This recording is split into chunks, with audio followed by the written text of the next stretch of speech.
Talvez algum viajante cansado, que vem de terra muito distante, deseja repousar um pouco e conhecer-te. Talvez algum amigo ausente almeja ver-te, nesta hora em que sozinho estás nos teus sonhados e te abismas no calo de todos os teus pensares. Lá fora, a escuridão no seu negror profundo cobre com deuses belos os âmbitos do mundo. E eu sei que a tua vida é triste e taciturna, como o silêncio atroz da escuridão noturna. Tu não tens alegria, em vão a tens buscado. E paz, a doce paz de ti se tem apertado. E a esperança que tens é breve, é fugidia, e logo se dissipa ao descansar do dia. Não ouves? Alguém bate à tua porta. Escuta, é uma voz dolorosa e amiga. Eu sei que a luta dentro de ti é grande, no entanto vai abrir, abre-a de par em par. Essa voz que estás a ouvir tem um dulçor celeste, incompreendido, suave. É mais doce que a voz sereníssima de uma ave. É mais branda que a voz da fonte em gorgoleiro. É mais pura que a voz dos inocentes beijos. Parece uma canção que um curumim entoasse quando as asas batendo ao teu lado passassem. Batem. Quem há de ser? Escuta. É a voz daquele que dá descanso e terra a quem confia nele. Outro não é senão Jesus, o grande amigo, que quer entrar e quer ficar contigo. Se abrires a porta, ele entrará contente e ficará contigo eternamente. E tu irás gozar o teu amor profundo, que é bem melhor que tudo o que existe no mundo.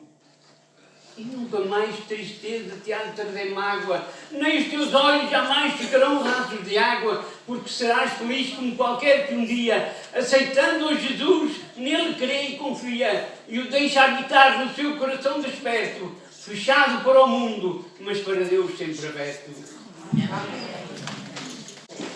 Irmãos, bom dia, é um privilégio estar convosco, é sempre bom estar em família e é bom ter irmãos que já conhecemos há alguns anos. Tiago capítulo 1, versículos 19, 20 e 21. Quem desejar pode ler em voz alta, por favor. Portanto, meus amados irmãos, todo homem seja pronto para ouvir, tardio para falar, tardio para se irar, porque a ira do homem não opera a justiça de Deus. Por isso, rejeitando toda a imundícia e superfluidade de malícia, recebi com mansidão a palavra em voz exertada, a qual pode salvar as vossas almas. E sede cumpridores da palavra, e não somente ouvintes, enganando-vos a vós mesmos. Porque se alguém é ouvinte da palavra e não cumpridor, é semelhante ao homem, que contempla ao espelho o seu rosto natural. Porque se contempla a si mesmo, e vai-se. E logo se esquece de como é.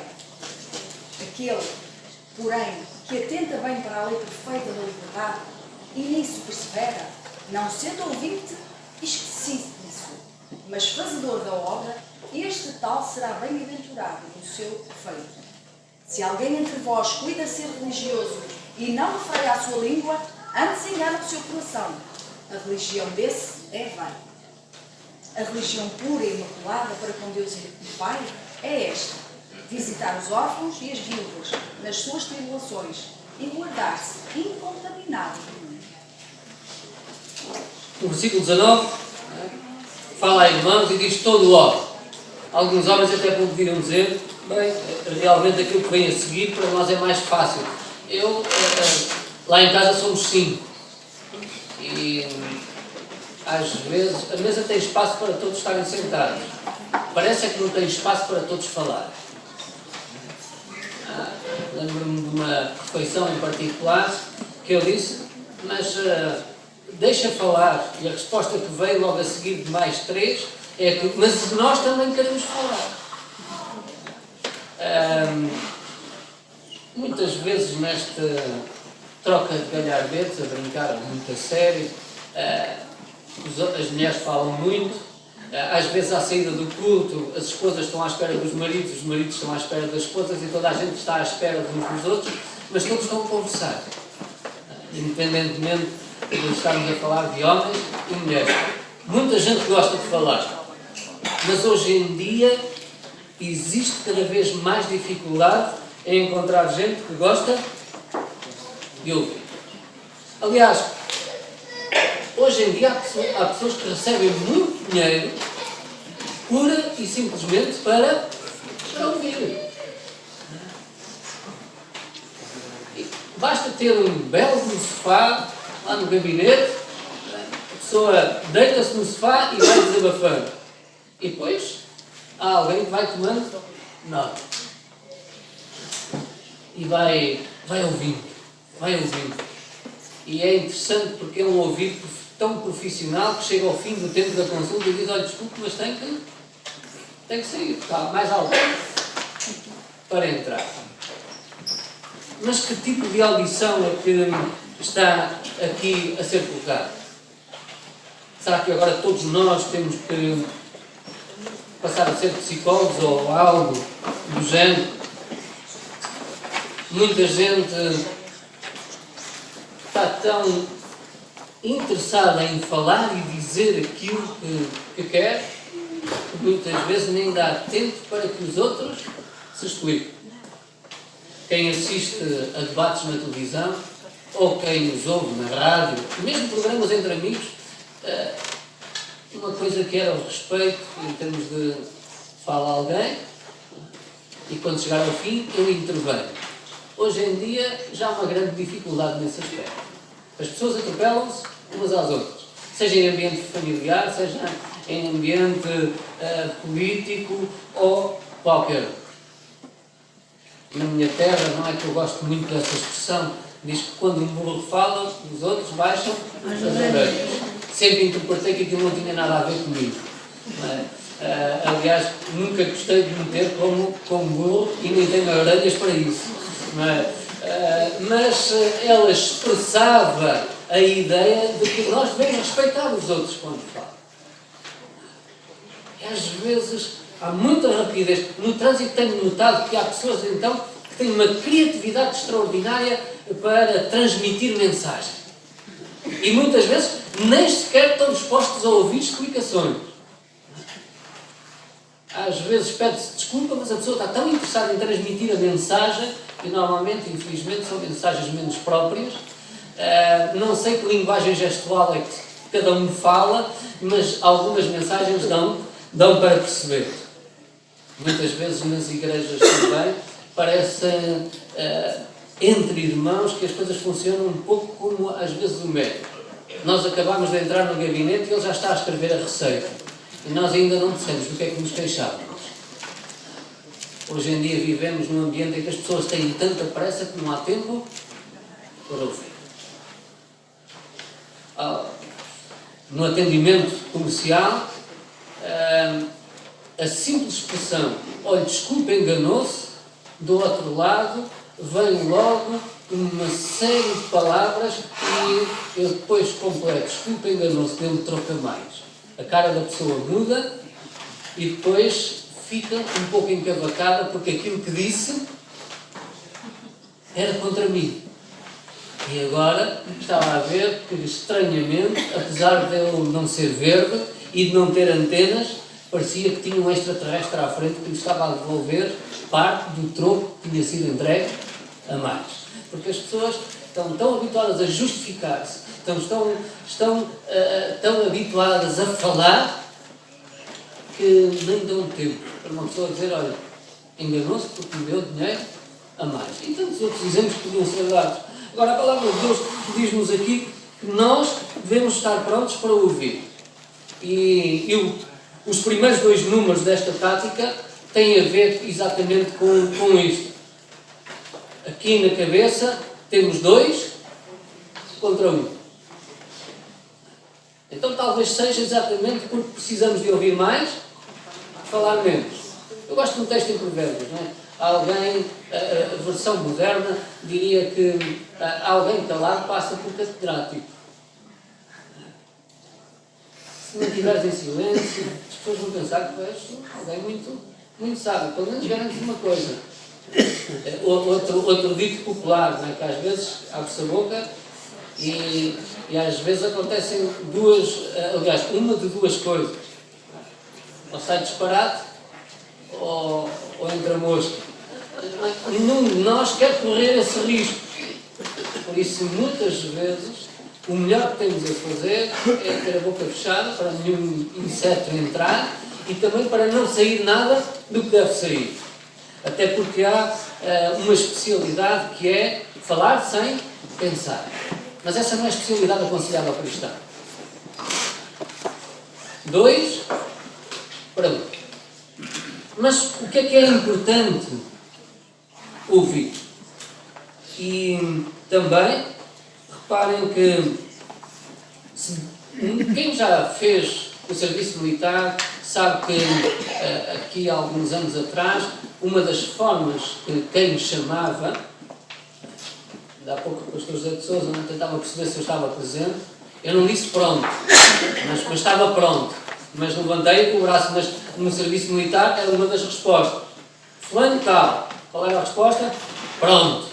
Pronto para quê? Para aquilo que lhe ordenasse. Esta é a ideia que nos é transmitida aqui no versículo 19. Pronto para ouvir. Tardio para falar e muito menos para se irar.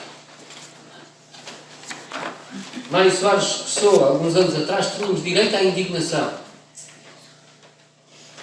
Mas seja ela falada através das redes sociais, que é um dos sítios que as pessoas mais usam para dizer coisas que não dizem pessoalmente uns aos outros, devemos, como cristãos, se calhar aqui em termos irónicos, deixar que o Senhor trabalhe em nós para que a indignação dê lugar ao perdão. O Pai Nosso é uma das coisas que me custa muito a engolir. Não é porque estou tenho problemas na garganta. Perdoar aos outros. E não diz se os outros te pedirem perdão, se gostaste da cara dele, se gostaste da pronúncia dele, ou dela, da roupa que veste, se tens os mesmos gostos que tu. E depois ali no Pai Nosso cria um elemento de proporcionalidade complicado. Na medida que perdoares, essa é a parte que me custa muito. E nós devemos ser tardios para nos irarmos. Muitas vezes palavras mal medidas conduzem a situações muito complicadas.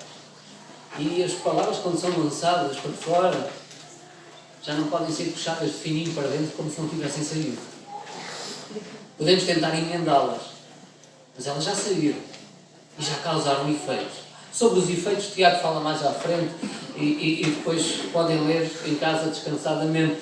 Mas é interessante, quanto mais não seja o versículo 20, dá-nos um argumento bastante precioso pelo qual não devemos dar espaço para determinadas indignações ou a ira, tal como temos aqui, porque a ira do homem não produz a justiça de Deus. O que é a justiça de Deus, se não mais tudo aquilo que agrada a Deus? Não é pôr cá para fora como uma barragem que rebenta e de enxurrada sai tudo, num determinado momento que nós vamos resolver os problemas pessoais, os problemas coletivos dentro da igreja ou da sociedade em que vivemos. É de outra forma. E o que é isto de ser pronto para ouvir? Ouvir o quê? A meditação transcendental diz que devemos esvaziar a mente. Biblicamente tem problemas sérios com isso. Em Filipenses diz-nos que devemos encher a nossa mente. No final da carta aos Filipenses diz para pensar nas coisas que vêm do alto, de cima. Jesus Cristo também falou e alertou em relação a vazio. O vazio convida a vir alguém para habitar. O que é que vale a pena expulsar o demónio que está dentro de alguém se depois essa pessoa não for habitada? Se ficar com a casa livre, o que é que vai acontecer? não só volta ao demónio, como ainda traz amigos. E instalam-se, comem pizza, vão ao frigorífico, tiram a Coca-Cola que lá estiver, ou o vinho, e não pedem autorização a ninguém.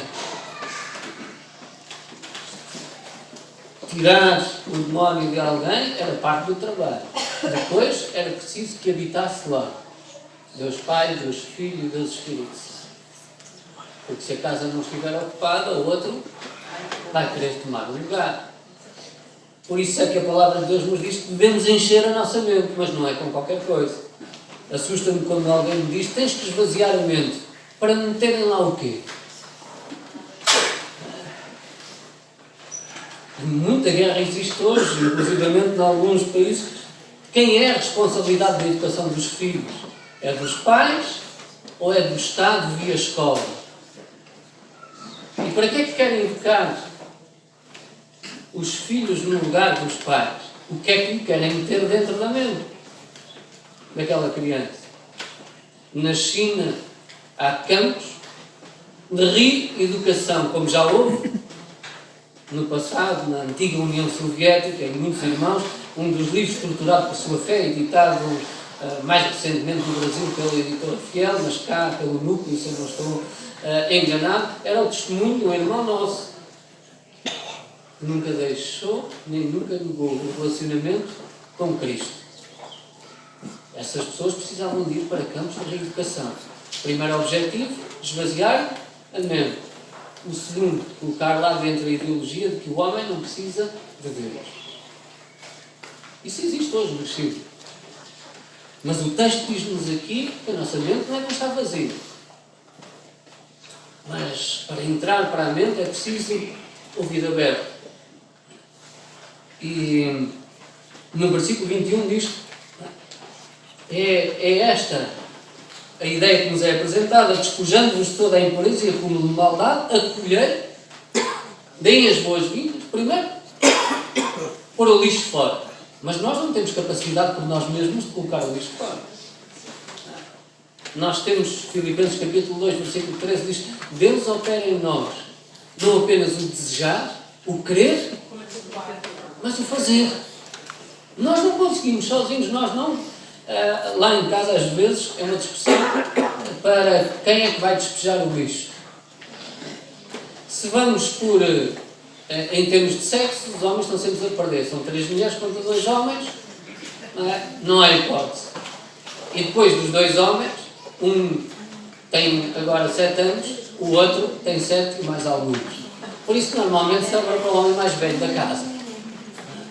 Mas por mais que eu esteja habituado a despejar lixo, e seja ele separado ou não, as latas, o papel, o plástico para um lado, o lixo orgânico para o outro, por mais hábito que eu tenha a separar o lixo, eu não consigo tratar do lixo do ponto de vista espiritual.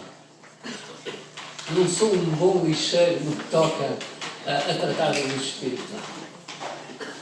Eu preciso, todos nós precisamos, não só da salvação de Cristo Jesus, mas também do trabalho constante que o Senhor vai fazendo em nós, para sermos cada vez mais como Ele. E para isso nós temos que receber, não é apenas pelo tapete a dizer bem-vindo, mas a mensagem do tapete deve corresponder à nossa atitude, de braços abertos para aquilo que o Senhor nos diz através da sua palavra. E por isso é que nos diz aqui: acolhei.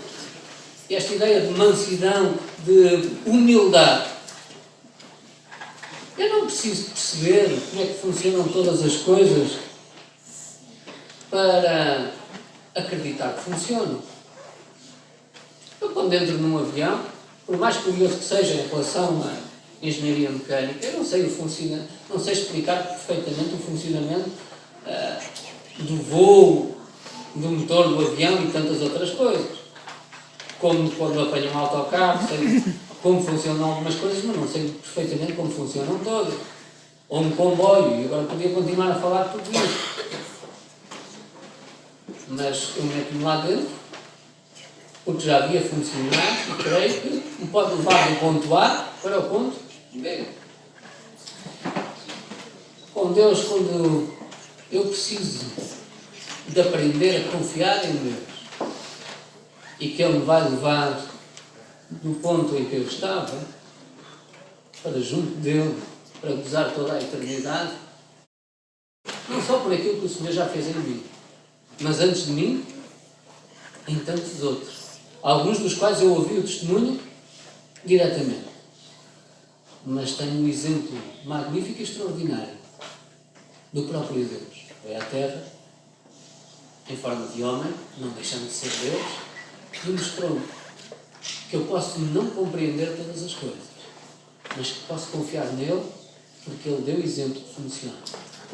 Tanto que ao terceiro dia, estava vivo. E o apóstolo Paulo, na primeira carta aos Coríntios, ainda por cima diz: tem dificuldades de acreditar que estava vivo? Então está lá o número de pessoas que o viram, e muitos deles ainda estão vivos. É um desafio para dizer: se não acreditam naquilo que eu estou a escrever aqui, vão ter com essas pessoas, perguntem-nos.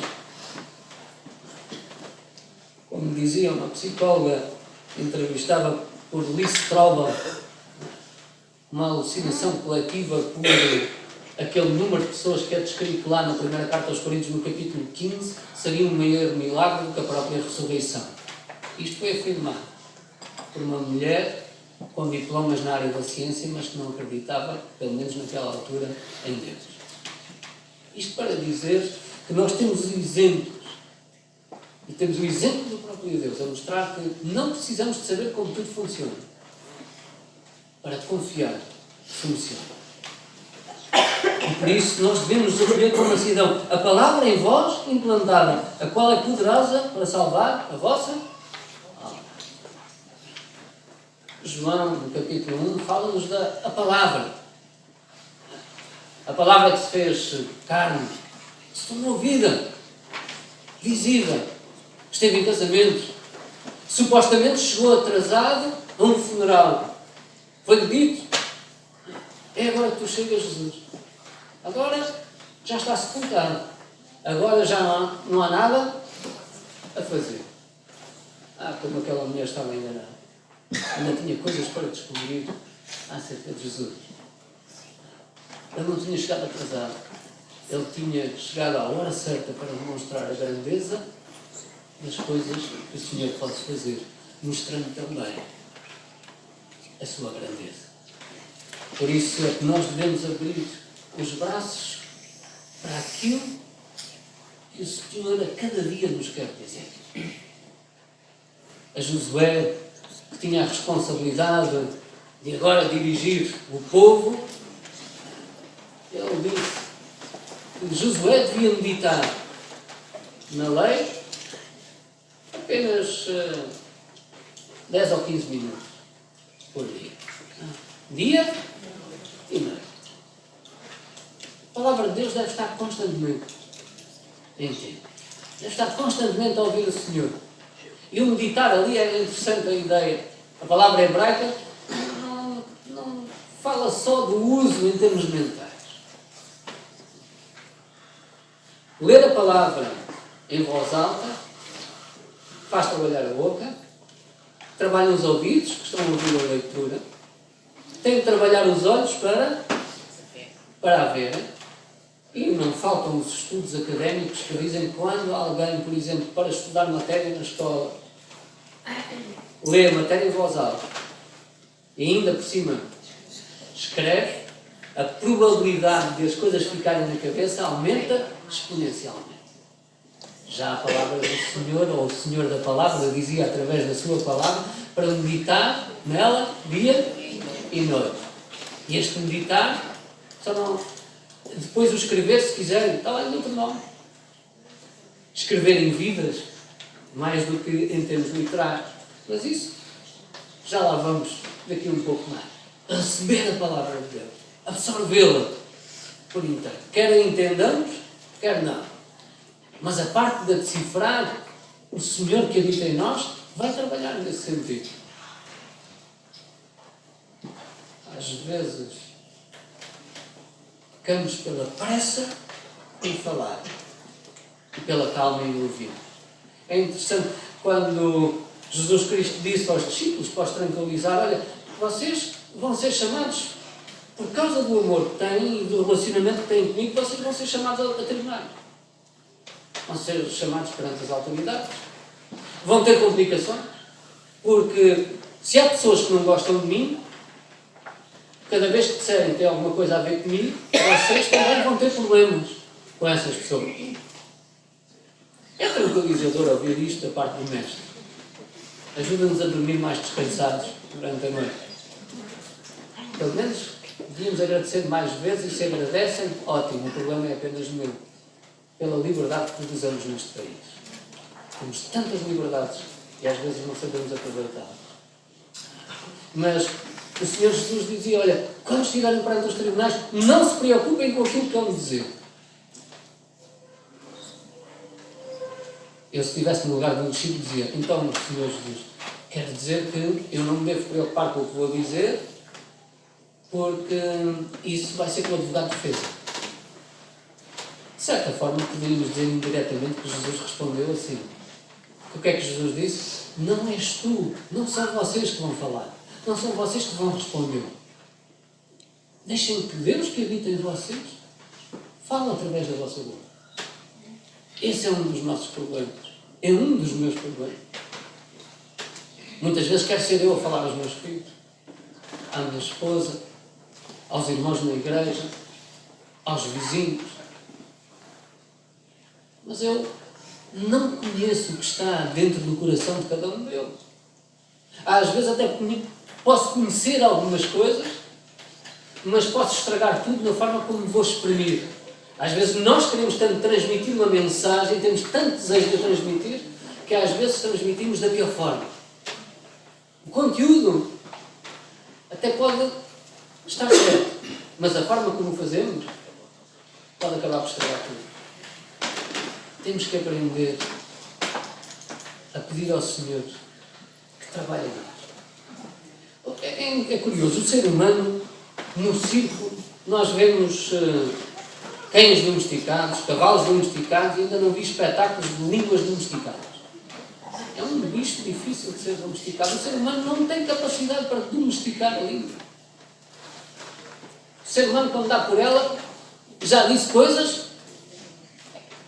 Se eu pudesse voltar atrás. Na boxe dá, mas ainda não há um comando da vida que ponha a pôr para trás e a desfazer aquilo que já dissemos.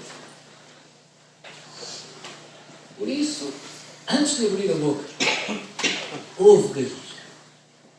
Ouve Deus em relação àquilo que estás a pensar dizer. Deus aprova, assina por baixo e diz, sim senhor, podes dizer isso. Há empresas em que não se pode mandar e-mails para fora da empresa antes do supervisor os ler. Está em causa a imagem da empresa. Antes de abrir a boca para falar, não te enchas de ti, Pedro Girão. Pergunta a Deus se Ele aprova. Porque tu não te estás a representar a ti mesmo a partir do momento em que dizes que és cristão perante alguém, tu estás a representar Cristo. Ouve-o primeiro. Pergunta se Ele concorda. E depois, sim, realmente é interessante dizer isso, mas olha, podias dizer isto de outra forma. E se em vez dessa palavra usaste esta? E aquela? E a outra? Esta ideia acaba por estar aqui. Ouve Deus em todos os momentos da tua vida. Porquê é que nós temos em Tessalonicenses um versículo que é tão pequenino, mas tem um impacto tão grande? Orai sem cessar. Pastor, mas isso é perigoso, agora vou conduzir o carro e vou de olhos fechados. Mas quem é que falou em fechar os olhos para orar? Contra as pessoas, contra o posto. Constantemente em comunicação com Deus. Principalmente a ouvi-lo. Deixa que Deus te conduza e que te direcione, de acordo com a sua vontade.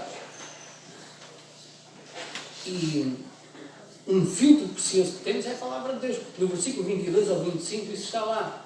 A Bíblia é como um espelho. É esta a imagem. Há pessoas que não vão ao espelho, porquê? Porque não se querem assustar. Há outras que vão ao espelho, mas já não há nada a fazer. Vamos continuar assim. Mas ir ao espelho, ver que alguma coisa está mal e não alterar, para que é que serviu ir ao espelho? Para nada. Esta é a ideia que nos está a ser transmitida no versículo 22 ao 25. A Bíblia é um espelho incómodo. às vezes não é fácil ouvir Deus. Quem não gosta de ouvir, quem tem sempre razão, vai ter problemas com ouvir Deus. Quem é orgulhoso vai ter problemas a falar com Deus. Porque Deus, mesmo sem dizer nada, a sua presença de santidade mostra que nós não somos santos. Somos declarados justos. Estamos no processo de santificação, mas ainda não somos como o Senhor. Um exemplo disto é Isaías no capítulo 6. Deus não abriu a boca para falar diretamente com Isaías. A conclusão é que Isaías chegou quando estava na sala do trono do Senhor. Não estou em condições de estar aqui. Estou feito ao bife, estou frito, estou tramado. Não tenho hipótese. Sou um homem impuro, sou um homem imperfeito, sou um homem que digo coisas que não devo dizer, sou um homem que penso coisas que não devo pensar, sou um homem que sinto coisas que não devo sentir, sou um homem que ainda por cima guarda sentimentos que não devia guardar e estou diante de um Deus que é puro, santo. 3 vezes santo. Imagem composta da perfeição do Senhor. E Deus ainda nem sequer tinha aberto a boca. Adão e Eva fugiram de Deus. Tinham medo da confrontação com Deus. Ainda por cima Deus foi perguntar coisas que já sabiam. O que é que fizeram? A pergunta do Senhor a Caim: onde é que está o teu irmão? Abel. Então, mas Deus não sabe tudo. Tem que me estar a perguntar agora. Deus sabe. As perguntas não são para Ele tomar conhecimento. A confissão dos nossos pecados não é para Deus tomar conhecimento de quando é que eles foram cometidos. Deus sabe. Deus sabe quando é que eu peco, de que forma é que peco, quantas vezes, a que horas, em que segundo, centésimo, milésimo de segundo. E sabe os dias todos. Para que a confissão de pecados não é para Ele tomar conhecimento disso. É para eu ser confrontado com o meu. A presença de Deus muitas vezes incomoda. O salmista, o Salmo 139, é um salmo que começa com um incómodo. Ele tentou fugir de Deus. Mas qual foi o problema? Para onde quer que ele fugisse, dava de caras com Deus. Abre a despensa, entra dentro da despensa, está lá Deus. Vai a foge, mete-se na cave da casa, encontra lá um armário, mete-se lá dentro, está sossegado. Agora consegui fugir de Deus. Aqui não vai descobrir. Aqui não vai descobrir os meus pecados nem a minha perfeição. Depois começa a sentir, ups, Deus já está aqui também. O salmo é ele a tentar fugir de Deus. Porquê? Porque ele chega à conclusão, ele percebe que Deus é perfeito e ele não é. Mas depois o final do salmo, o que é que ele diz? Não vale a pena fugir de Deus. Então, olha Deus, trabalha em mim. Fugir de ti não vale a pena. A melhor opção é entregar-me nos teus braços. E tu fazeres a tua vontade. Purifica-me, limpa-me, trabalha em mim, para eu ser como tu queres. Eu compreendo quando nós cometemos determinados pecados, às vezes custa-nos encarar os irmãos da fé. Às vezes custa ir ao templo, porque sentimos-nos impuros. Mas isso não vai resolver o problema. O problema só será resolvido quando nós dizemos como o salmista: olha, sonda-me, mostra-me. Mostra-me não só os pecados, mostra-me até as razões pelas quais tenho defeito. Em Hebreus diz que a palavra de Deus expõe não apenas o pecado, mas até as razões pelas quais nós os fazemos, e muitas vezes são de tal forma inconscientes que nós fazemos determinadas coisas, nem nos apercebemos porquê. Mas Deus sabe. E Deus tem a capacidade de trabalhar em nós a transformação de tudo isso. Há pessoas que se sentem incomodadas pelo Velho Testamento. Já fala de gente que fez disparates. Exato. Deus consegue pegar de uma família tão disfuncional como aquela que colou e faz ela a base do seu povo. Porque a grandeza não está nas pessoas. está no Criador e naquele que quer ser Pai de todos. Aquele que transforma corações de pedra em corações de pedra. Aquele que transforma mentirosos em pessoas que dizem a verdade. Aquele que transforma pessoas que odeiam em pessoas que passam a amar. Tínhamos dois que seguiam Jesus, os seus discípulos, a alcunha deles inicialmente era filhos do trovão. Deviam ser pessoas que mediam muito bem as palavras antes de abrir a boca. Até temos qualquer referência sobre isso. Senhor, queres que mandemos vir fogo para arrasar os samaritanos? Seria curioso é que se o Senhor Jesus dissesse que sim, eles não ficavam bem. No mínimo, iriam ficar chamuscados. Se não, com uma boa porcentagem do corpo com queimaduras de um grau bem complicado. Mas no versículo 22 ao 25, e o 25 diz: aquele que considera atentamente na lei perfeita, lei da liberdade, e nela persevera, não sendo ouvido nem inteligente, mas operoso, praticando. Esse será bem-aventurado no que realizar. É muito parecido com aquilo que o Senhor diz lá a Josué. Onde puseres o teu pé, desde que faças segundo tudo o que está escrito, não desvies nem para a direita nem para a esquerda. E o termo bem-aventurado lá nas bem-aventuranças, felizardo, afortunado, é melhor que o euro milhões. Ou todas as lotarias juntas que possamos pensar. É tão bom pôr a cabeça em cima da almofada e estar descansado com Deus. O resto do mundo pode estar completamente virado, pernas para o ar, ponta cabeça, como se diz lá do outro lado do Atlântico, se não estou enganado. Está virado de ponta cabeça, mas nós estamos em paz com Deus. Nós estamos tranquilos. Não significa que tudo à nossa volta está bem, mas significa que o Senhor trabalhou em nós para shalom. Significa esse equilíbrio, essa paz, independentemente do que aconteça à volta. E depois, os versículos 26 e 27 falam do culto. O que é que isto do ouvir e do praticar? Porque reparem, eu lembro do pastor Eduardo Melo, quando tínhamos aula de missões lá no seminário com ele, e ele usou uma vez uma expressão, aquecedores de banco. Eu estava a ver o vídeo mais uma vez e estava a ver, aqueles nossos irmãos de Moçambique agora não podem ser aquecedores de banco. Não têm banco? Eu estava ali sentado atrás e estava a pensar, se calhar chega à igreja de Francos umas horas antes do culto começar e roubo todos os bancos de lá. E às vezes, se calhar,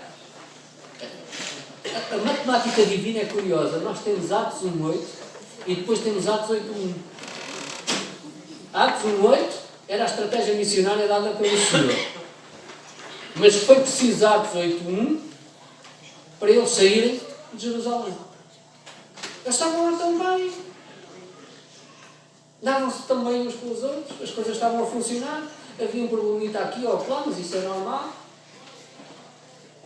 Foi preciso o quê? Perseguição. Se calhar às vezes é preciso que a igreja, templo, e eu gostei e gosto da expressão, e várias vezes ouvi, o pastor José de Sousa foi um dos contribuintes para que a minha cabeça passasse a ser domesticada. A igreja não é casa, a igreja são as pessoas. E às vezes nós confundimos. Então às vezes é bom que Deus faça voar alguns tempos para dizer, mesmo sem templo, vocês são igreja. Podem não estar juntos, aonde quer que estejam, vocês são igreja. É verdade, é bom estarmos juntos, ótimo. E o Senhor também disse, não é? Hebreus capítulo 10, versículo 25, sim, existe um versículo de Cristo que podemos ir à igreja. Não? E podemos estar juntos. Alguns não sabem, mas está lá escrito. Não devemos faltar aos cultos. Aliás, houve um discípulo que faltou e não soube o que perdeu. Houve um discípulo que faltou a um dos cultos e o que é que aconteceu? O Senhor Jesus apareceu já com o corpo glorificado e tudo. Caramba, tanto culto, tanta reunião com o Senhor Jesus, logo havia de faltar àquela. Por isso nós nunca sabemos o que é que o Senhor vai fazer. O melhor é ir a todos. Agora, aqui usa uma palavra que não aparece muitas vezes no Novo Testamento. No versículo 26. Eu peço que alguém leia novamente o versículo 26 e o 27.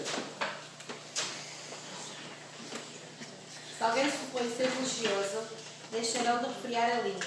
Antes, enganando o próprio coração, a sua religião é vã. A religião pura e sem mácula, para com o nosso Deus e Pai é esta: visitar órfãos e as viúvas nas suas tribulações e assim mesmo guardar-se incontaminado do mundo. Nós temos aqui duas vezes a palavra religião. Versículo 26 e depois versículo 27. Um dos significados é culto. Mas não culto só no sentido de quando estamos como igreja juntos. A adoração deve ser constantemente. A nossa vida, que vendo bem não é nossa, acho interessante quando algumas pessoas escrevem, não é?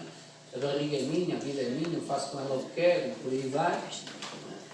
Eu penso que já disse isto aqui, se não se disse, digo outra vez, se não disse, fica dito pela primeira vez. Eu nem dono do meu nariz consigo ser. Ele pinga quando eu não quero. E não consigo dominar. É uma coisa tão simples quanto mais o resto. E aqui fala, se alguém pensa, é outra expressão que já foi usada também nestes versículos. Se alguém pensa, se alguém acha, se alguém sonha com a hipótese de que é religioso, ou seja, que está a adorar Deus efetivamente como Deus quer ser adorado, então reflita naquilo que vem a seguir. Adorar Deus significa também refriar a língua. Eu gosto do termo refriar. Já passei pela agricultura e gosto muito de cavalos. E há aquela coisa que se mete na boca dos cavalos que é o ABS. Há quem não sabe usar bem o ABS nos cavalos. Mas está lá, o freio, é exatamente isso. Nós não conseguimos domesticar a língua. Quem é que consegue pôr freio na minha língua? É o Senhor. Só o Senhor é que consegue pôr freio na minha língua. Não há outra hipótese. Queres adorar Deus? Ótimo. E não é só... o freio da língua é maior quando nós estamos com pessoas com as quais não nos sentimos à vontade. A língua fica desenfreada quando nós nos sentimos num ambiente amigável. Com pessoas que já conhecemos há muito tempo, com pessoas com as quais nos sentimos à vontade, muitas vezes em família. Eu digo muitas vezes, quando alguém está para ser consagrado ao Ministério Pastoral, eu preferia ouvir a esposa e os filhos, na ausência do candidato, mais do que o próprio candidato. E se preferível, depois da esposa, dos filhos, do cão, do gato, do periquito, o sogro, a sogra também são boas pessoas para ouvir, em relação a um candidato ao Ministério Pastoral, os vizinhos, de preferência o vizinho que não gosta dele. Eu gostava de saber porquê é que não gosta dele. Para saber se são razões bíblicas ou não. Como é que é a minha língua quando estou a falar com os meus filhos e quando já a paciência... Eu não sou um grande contentor, por isso já viram que eu não consigo acumular muita paciência, não tenho espaço para... Há aqueles que são os falsos calmos.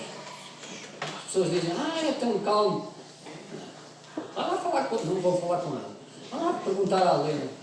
Nos momentos de tensão, para onde é que vai a calma?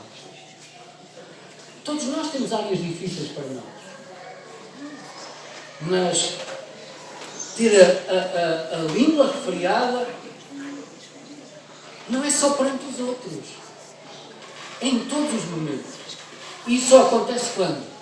Quando nós nos sujeitamos à direção e à domesticação que é aplicada por Deus. Não há outra forma. E reparem, como é que é colocado ali no versículo 26? Olhem para este versículo. Não vale a pena enganarmos a nós mesmos. Não vale a pena vivermos na ilusão. E agora gostava, no versículo 27, a religião o quê? Uns têm pura, gostava de ouvir versões diferentes. Pura e imaculada. Não percebi. É vã se não acontecer o que é? Fala de religião pura. Pura como? E até usa duas palavras aí. Não apenas pura, imaculada. A primeira palavra tem a dizer sem culpa. Uma religião que está impecável diante de Deus. À prova da análise de Deus. O que é que o salmista dizia? Eu vou-me comparar aos outros, para saber se estou bem ou mal. Não. Sonda-me, Deus. Mostra como é que eu estou. Então a primeira palavra no versículo 27 significa que sem culpa perante Deus. A segunda, ela é muito usada no Velho Testamento, na tradução grega do Velho Testamento, aqui no Novo Testamento é usado em Hebreus, falando da virgindade. Mas não para falar em termos de pureza sexual, em termos de pureza de relacionamento. Deus muitas vezes fala do seu relacionamento com o povo, quer a exclusividade. Não quer dividir-me com mais ninguém. Deus quer inteiramente para Ele. Deus deve ser o meu único Senhor. Quando fala aqui impuro é alguém que não anda a dividir o tempo com Deus, a mente com Deus, mas os sentimentos com Deus, e depois, Senhor, eu sei que não gostas muito disto, vira os olhos ali para aquele lado só um bocadinho. Quando nós às vezes dizemos aos filhos, olha, agora vai ali para aquela sala. Às vezes queremos fazer Deus de criança. Agora vai para ali. É para eu poder falar à vontade. Não. Eu nunca posso falar à vontade. Porque cada vez que eu pensar que estou a falar à vontade, eu estou a criar problemas de relacionamento entre mim e Deus. E quando tenho problemas de relacionamento com Deus, eu vou ter problemas de relacionamento com os outros. Muitas vezes, espiritualmente, os problemas de relacionamento com os outros nada tem a ver com os outros. Muitas vezes tem a ver comigo e com Deus.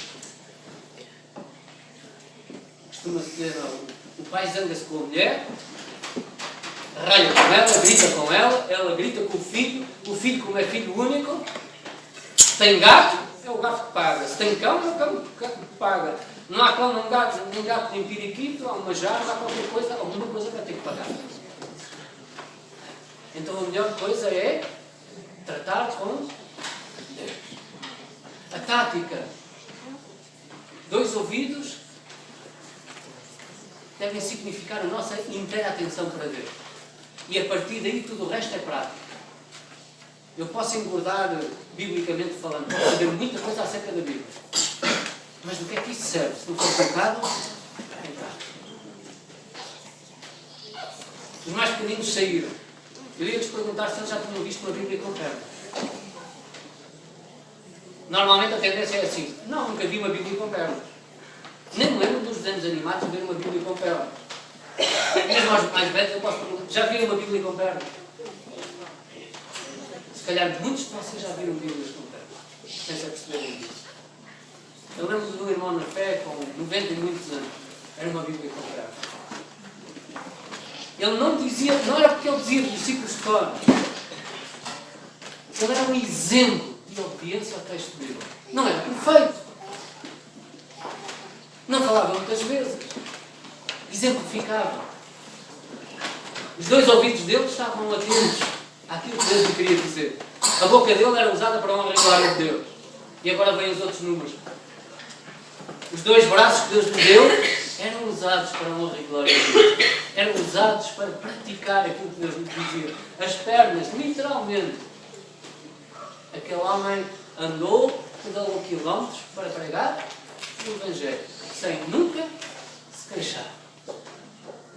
Antes de ter uma bicicleta, ele pediu ofertas para que outro colega, pastor, pudesse ter uma bicicleta. Até que lhe disse, mas tu andas a pedir para os outros e tu? Eu ainda tenho pernas que conseguem andar. Isto é culto. Isto é religião pura, verdadeira. Isto é adoração dentro de Romanos capítulo 12, versículo 1 e 2. Entregar o corpo em sacrifício vivo ao Senhor. Eu tenho vizinhos, eu tenho familiares que nunca entraram dentro de um templo evangélico. Tu se calhar também tens alguém na tua família de sangue que não faz parte da família espiritual. Aquele que mais me custa é o meu pai. Mas há muitos que não precisam de entrar dentro de um templo evangélico para verem, para ouvirem Bíblias com pernas. Muitas vezes nós estamos a querer que as pessoas venham à igreja. As pessoas já têm contacto com a igreja. Eu e tu somos a igreja. 2, 1, 2, 2. É a tática para sermos Bíblias com pernas. Ouve o Senhor. Recebe com atenção. Deixa que o Senhor fale por ti. Deixa que o Senhor faça por ti. Deixa que o Senhor ande por ti. E quando isso acontece, as igrejas crescem. Debaixo de perseguição ou debaixo de liberdade? Quando isto acontece, homens deixam de ser homens. Passam a ser filhos de Deus. Quando isto acontece, as pessoas olham para nós e dizem assim: o que é que se passa contigo? Não estás mais gordo, não estás mais magro, os óculos são os mesmos, mas há alguma coisa em ti diferente. São os momentos em que as pessoas estão à frente de uma Bíblia com pernas, não sabem dizer o que se passa, mas sabem ver a diferença. As pessoas sabem ver a diferença. Quando tu ouves Deus, quando tu deixas que Deus fale através de ti, faça através de ti e viva através de ti. Que o Senhor possa efetuar em nós o querer e o fazer. Para a sua honra e glória.